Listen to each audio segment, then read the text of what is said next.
নমস্কাৰ আৰু আজি ভিডিঅ'টোলৈ আপোনালোকক স্বাগতম জনাইছো আৰু গাড়ীৰ ভিতৰৰ পৰা ভিডিঅ'টো আৰম্ভ কৰিছো আৰু আজি আমি যাবলৈ ওলাই আহিছো ধেমাজিলে এইমাত্ৰ আমি খনিকৰ চাৰিআলি পাৰ হৈ আহিছো আৰু তুলনি বিয়া এখন আছে খাবলৈ বুলি আহিছো আগত দেহা আৰু দিছেং আৰু ভাইটি এজন তাৰপিছত এইফালে দিছেঙৰ দেউতাক আৰু আমি গোটেইকেইটা আহিছো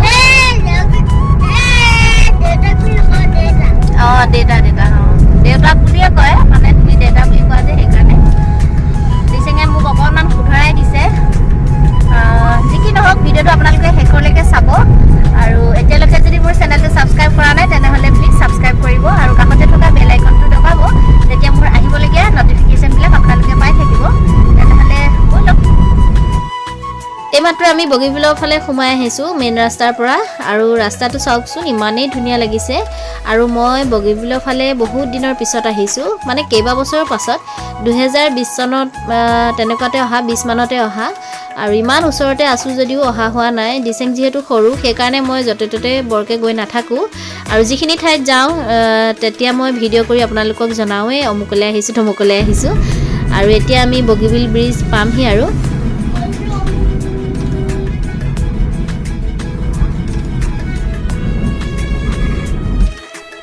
এয়া আমি বগীবিল ব্ৰিজ পালোহি একেবাৰে উঠাৰ পৰা মই ভিডিঅ'টো কৰিছোঁ খুব ধুনীয়া এটা পৰিৱেশ আৰু দুয়ো কাষে কুঁৱলী কুঁৱলী আন্ধাৰ আন্ধাৰ হৈ আছে নৈৰ পানী মানে দেখাই নাই আৰু মই যে ভইচ অভাৰ কৰিছোঁ দিছেং মোৰ কোলাতে বহি আছে সেইকাৰণে উৱাই আছে আপোনালোকে আৱাজটো শুনিছেই নিশ্চয় আৰু আহি আছোঁ দিছেঙৰ বহুত কুৱেশ্যন বহুত কিবা কিবি কথা সুধি সুধি আহিছে মানে নৈ বুলি ক'লে তাক নাৱৰ কথাই আহি পৰে নাও চালে সি বৰ ভাল পায়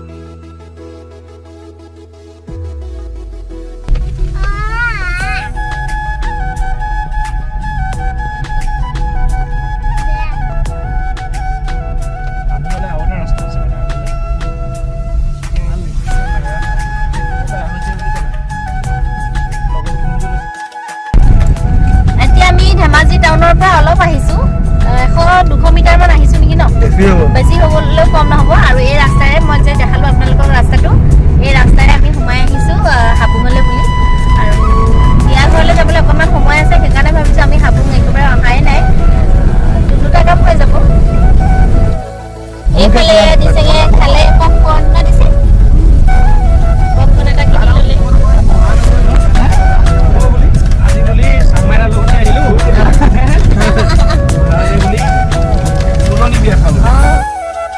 অলপ পাছত আমি হাবুং পামগৈ আৰু আপোনালোকক মানে ৰাস্তাটো সবিশেষ দেখাব নোৱাৰিলোঁ মানে বাওঁফালে সোঁফালে তেনেকৈ মানে পাক মাৰি ইফালে সিফালে আৰু মানুহক সুধি সুধি আমি আহিছোঁ আৰু যিজন ভাইটিয়ে গাড়ী চলাইছে ভাইটিজনেও বৰ ভালকৈ নাজানে সেইকাৰণে আমাৰো মানে ৰাস্তাটো উলিয়াবৰ কাৰণে অকণমান অসুবিধা হ'ল যি কি নহওক আহি আমি পাইছোঁহি আৰু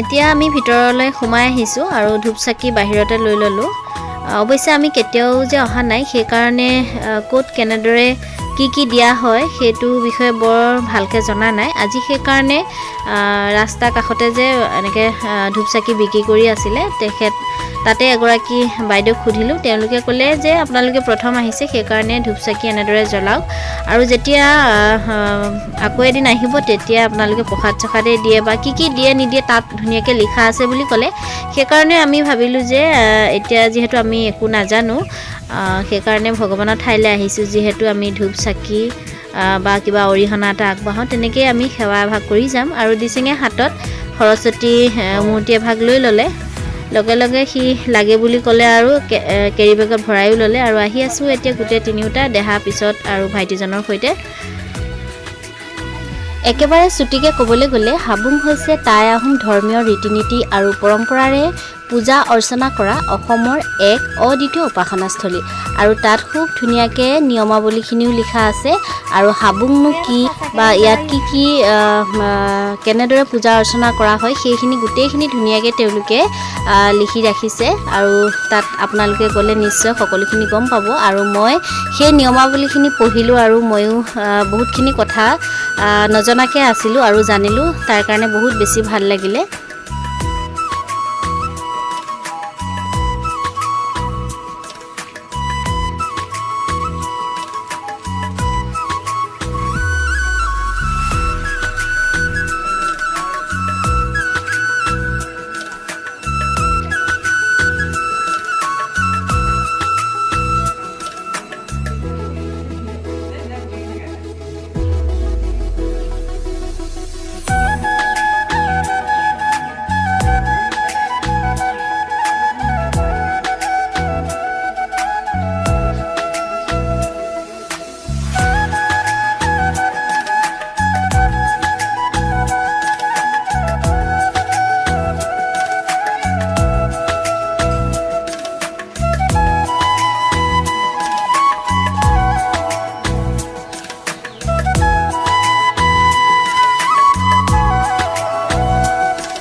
এতিয়া আমি হাবুঙৰ বাহিৰৰ ভাগত আছোঁ আৰু এইফালে হোটেল আছে, ইয়াতে আমি চাহ তাহ খাই ল'লোঁ আৰু খোৱাৰ পিছত ইয়াত বোলে গাহৰি মাংস বৰ ভাল ভাল পায়, সেইকাৰণে দিছেঙৰ এইফালে এয়া মাংস লৈ আছে।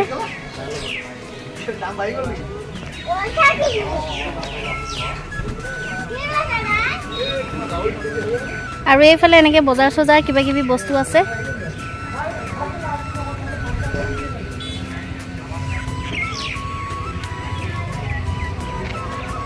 এয়াই হৈছে হাবুঙৰ বাহিৰৰ ঠাইখিনি পৰিৱেশ।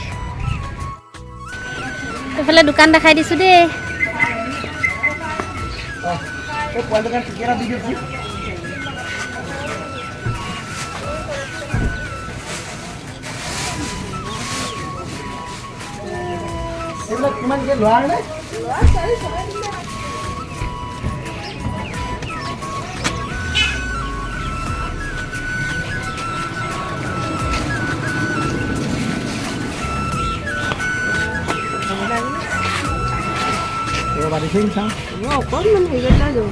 অকণমান ডাঙৰকৈ দিয়ক, একো নাই কেলে হৈ যাব। চাওঁ দিছেন চাওঁ ৰ'বা, আপাই ধুনীয়াকৈ পিন্ধাই দিব ৰ'বা।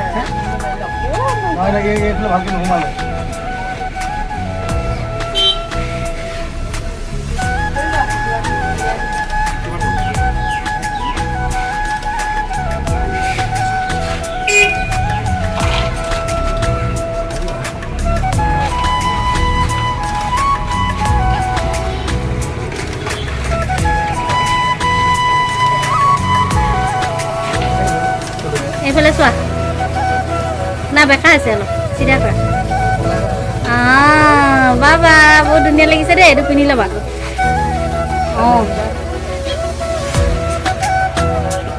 হৈ যাব। হাবুঙৰ পৰা বাহিৰে আমি বিয়া ঘৰলৈ বুলি আহিলোঁ। অৱশ্যে আমি বিয়া খাবলৈ বুলিয়ে আহিছিলোঁ, কিন্তু সময় বেছি হাতত থকাৰ কাৰণে আমি হাবুঙত সোমালোঁ আৰু ভাত পানী খাই মেলি আমি আজৰি হ'লোঁ। এয়া ভিনদেউ আৰু দিচাঙৰ দেউতাক সকলোৱে মিলি আমি ফটো তুলিলোঁ। আৰু এয়া ওচৰৰে মানুহ, তেওঁলোক নাচি আছে খুব ধুনীয়াকৈ, কিন্তু গানটো দিব নোৱাৰিলোঁ যিহেতু কপিৰাইট লাগিব।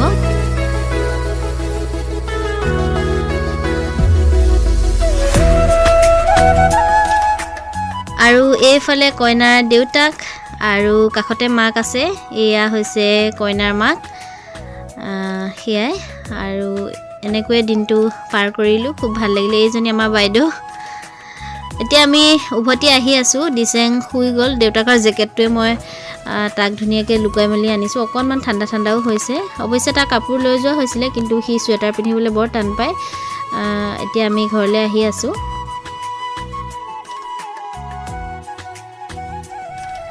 এইমাত্ৰ ঘৰ আহি পালোহি আৰু আহি মুখ হাত ধুই ল'লোঁ ভালকৈ, আৰু দিচেঙকো হাত ভৰিবোৰ গৰম পানীয়ে ধুৱাই দিলোঁ। ধোৱাৰ পিছতে মই তাৰ পৰা দুটামান বস্তু আনিলোঁ। একেবাৰে মাটিৰ শালত যিটো বয় তেনেকুৱা নুনি নহয় দেই, টচ মুগা কাপোৰ এযোৰ ল'লোঁ মই। আৰু সেই কাপোৰযোৰ মই বেলেগত সুধিছিলোঁ, অলপ দাম, আৰু তাত যিহেতু তেওঁলোকে ডাইৰেক্ট নিজৰ ঘৰতে বৈ মেলি বিক্ৰী কৰে, সেইকাৰণে তাত মই অকণমান কমতে পালোঁ। সেইকাৰণে সেই কাপোৰযোৰ ল'লোঁ। ব্লাউজ পিচ নাই, মেখেলা আৰু চাদৰ। তাৰপিছত হাবুঙতো দিচেঙৰ দেউতাকে আৰু দিচেঙে এই যে মূৰত যে লগায়, সেইটো তেনেকুৱা কেইটামান ল'লে। দিচেঙৰ দেউতাকৰ কাৰণে ল'লে, মোৰ কাৰণে এটা আৰু দিচেঙৰ কাৰণে এটা লোৱা হ'ল। তাকে আপোনালোককো দেখাওঁ বুলি ভাবিছোঁ। আৰু এয়া টচৰ হয়, মই বৰ এটা চিনি নাপাওঁ, কিন্তু টচ মুগা নহয়, টচ পাট নেকি, তেনেকুৱা এযোৰ ল'লোঁ। কিন্তু ব্লাউজ পিচ নাই, ব্লাউজটো এনেকুৱা এক্সট্ৰা অৰ্ডাৰ কৰি থৈ আহিছোঁ।